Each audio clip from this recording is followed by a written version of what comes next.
Alright guys, Hayzink here, welcome back to the channel for another Disgaea RPG video.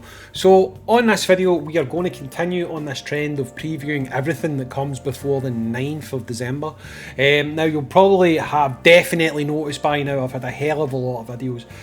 Unfortunately, it's a side effect of them dropping the roadmap so close to the content releasing, but from about here on out, I feel like it's going to be more of a steady supply rather than multiple videos per day.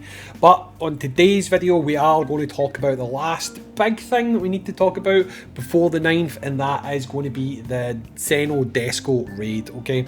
So this is going to be the third XENO DESCO raid, and it's going to be a hybrid raid again. Obviously these raids have taken place in JP, but if you've not noticed already, our raids are more difficult than the same place and time that JP got them. Okay, now the reason for that is it's something to do with the version. I've had it explained to me, but it's not very clear. But basically, our versions of DESCO are going to come with higher HP, higher attack, higher defense than the third DESCO raid at JP's point. Now, the only problematic thing I have with that is we should technically be stronger to take these raids on, but we're not. We're at level 7,900. So as global players, we obviously have to get a little bit more creative with our team builds or buffs and stuff like that to actually get past these bosses, okay? Now, excuse the border for blue stacks on the side. I'm not actually using blue stacks anymore, but I am at the moment because I am macroing the absolute hell out of this item world. I am using a really cool macro called Auto Disgaea RPG. If anyone would like to know more information about that, let me know and I will make a video for it. It's a little bit more advanced than standard macros that you get, and you cannot use it on mobile, you can only use it in PC. But if people would like some more information about it, let me know in the comments down below and I will make a video going over it because it's absolutely insane. But anyway, let's go ahead and we can talk about the raid that we are about to receive. So I'm going to put up an image. This image is farmed from the data files, okay? It's been pulled up and you can see what the bonus characters are going to be for this upcoming raid, okay? Now you're going to have Tora giving you 10% as a finder, 3% as a helper, as you can see. You're going to have DESCO giving you 3% as a finder, 1% as a helper, and Hibana giving you 1% as a finder, 5% as a helper. Okay, now this pretty much tells you straight away what the geo boosts are going to be for this event, because basically what happens is the geo boosts tend to mirror whatever these bonus characters are, okay? So the geo boosts for this one are going to be Fist, Physical Monster, and Gun, okay? Because obviously Tor is a Fist user, Physical Monster for DESCO, and Hibana is Gun. So those are going to be the characters that give you a boost. The boost that you are going to receive from those characters is, let me just get this for you. So Fist users will get 5%, Gun users will get 5%, and monster physical weapons will get 5%. So all base stats will be boosted by 5% apart from speed, okay? Pretty straightforward, pretty easy. Now if you're using the bonus characters, if you're using Tora, all party will get a 15% boost, okay, apart from speed. If you're using DESCO, all characters will get a 10% boost, again apart from speed. And Hibana, if you're using her, all party members will get a 5% boost, okay? So you could make some interesting combos with Tora and DESCO. If you watched my DESCO preview, you will know that DESCO can still operate fairly well if she doesn't have a full monster team. So you could potentially put Tora onto her team and you could get some extra stat buffs, but you're not really going to gimp the DESCO unit all that much, so she will still be able to do some really good damage. I mean, the only thing about Tora is her support ability. It is going to be quite good, but you'll have to get working on it just now because she has Mega Braveheart at level 30, okay? So if you wanted to have Tora on there, she could be a Mega Braveheart bot for you. She could also be a Mega Armor Break character, and you could have her on the team with someone like DESCO. And not only is she going to give that boost of 15% to all stats, she will work as a Mega Braveheart character and an Armor Break character. It's just she's going to take a lot of work to get there. So if this is something that you want to do, if you've got plenty of Weapon Mastery Innocence, you still have time to get this done.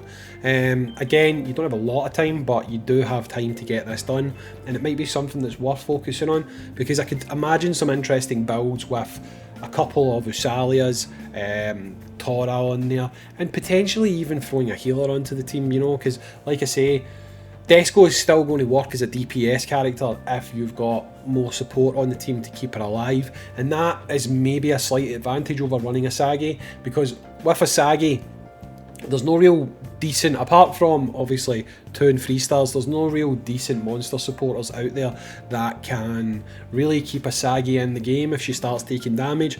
Whereas if you put maybe 2 human characters onto that team, she's still going to get 30% boost because there'll be 3 monsters, and your 2 human characters will be able to provide decent support to keep her alive and keep her in the game. So I'm imagining for this one we're going to see some pretty interesting team builds. I'm actually looking forward to see what the team builds are going to be for this one. The only thing you need to remember about DESCO, however, is DESCO is an absolute pain in the backside, because when DESCO uses Yogg, she wipes out character buffs, which can make things a little bit difficult, because if you have buffed yourself up, she can actually get rid of your buffs, which is fairly difficult. In fact, let me just double check. I'm pretty sure this one invalidates buffs. Let me just double check just in case this one doesn't invalidate buffs. 2 seconds, I'll check right now. Yeah, she's exactly the same. She's exactly the same as the first one, so she will invalidate your buffs, which is going to make things a little bit difficult, like I say. When she does that AoE, everyone's wiped out, and you're going to have to buff your team back up again, which is easier said than done quite a lot of times, you know. So DESCO is going to be quite a tough boss for people to build, for people to beat, sorry, and I'm feeling like maybe doing some combo builds like I've suggested with Tora on the team, if you were lucky enough to pull her, along with getting yourself DESCO as your DPS, again, if you're lucky to pull her. I mean, this is dream team scenario here. But if you've not got that kind of build, then obviously you can look at building something up like a fist team with Kildare. I mean, Kildare is obviously going to benefit from Tora being on the team anyway. And you could do something pretty interesting. You could get yourself a bit of a decent build going on there. Now, this is another raid that doesn't have a special innocent, and the direct innocent chance on this again is going to be for technical innocence. So if you are looking to get your weapon mastery or your skill mastery items, this is the way to go. On these raids, you are going to have a better chance of getting that type of stuff, because obviously there is a big wheel that only pays that out, so you have got the bonus of that. Now, with regards to missions, let me just double check. I believe this has got a skill mastery and obviously a weapon mastery door as well. Let me just double check that. Yeah, it does. So again, it's got the Gen C exit that has a weapon mastery item on it and a innocent, sorry, and it also has a skill mastery innocent, so you're guaranteed to get, I think it was 55%, it's either 50 or 55%, you're guaranteed to get one of those of each for doing the missions on this one as well. But this is going to be a difficult raid. The reason it's going to be a difficult raid is because, yet again, you're going to find that DESCO hits a lot harder than people expect her to hit, okay? So making sure you have the right type of teams going in there is going to make a big difference. Now, she does have increased damage if she takes wind damage, but again, I'm not really 100% sure off the top of my head who's the best character to take advantage of that, but people might find on this raid that they're switching about. Last raid, I say last raid, it's still running right now, but the one against Mal, he was weakness to fire, so people still found the likes of Meliodas to be quite useful. It's probably not going to be the case on this one, and you'll probably find that you're better off going with either a monster physical or a fist. I mean, potentially you could use gun. If you've got a decent gun unit, someone like Awakened Rosalind could probably do quite good damage, because she has got a self buff and she increases her action gauge and she goes right away again anyway. Well, almost right away, probably on the same turn. And she can do massive damage, so if you've got Awakened Rosalind built up, she could be a good option for this raid. But obviously you need to think about SP and stuff like that, so you can start thinking now. You've got a few days, assuming they don't delay this raid, which it was on the roadmap as TBD, which obviously means to be determined.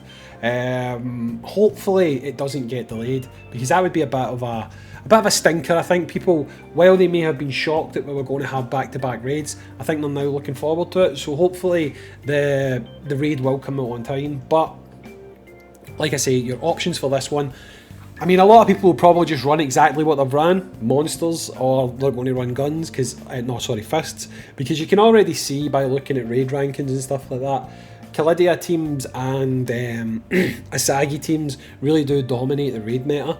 So again, it's just really going to depend if you want to put the effort into building a new team or not. But for this one, like I said, fist, gun and monster physical, and you can obviously see who the bonus characters are on screen. So if you are going about building a new team, good luck to you. If you're going to go with your same tried and trusted raid team, also good luck to you. Remember guys, if you want to, you can join my Discord. We do have a lot of people who assist people in raids, so if you've not got your friends list built up and you're looking for more people who are active in raiding, make sure you join there. There will be a link in the description. As always, thanks for sticking with me and watching all of these videos. I know there's been a lot. There's also a new video out for the latest game from Boltrend. It's Fantasy Life Online. It's actually a really interesting game. I will link it up top if you want to check it out. I'm enjoying it actually, to be honest. I'm contemplating putting it on the channel. People want to see it, you can let me know. But as always, dudes, stay safe and I'll catch you on the next one. Peace out and see you later.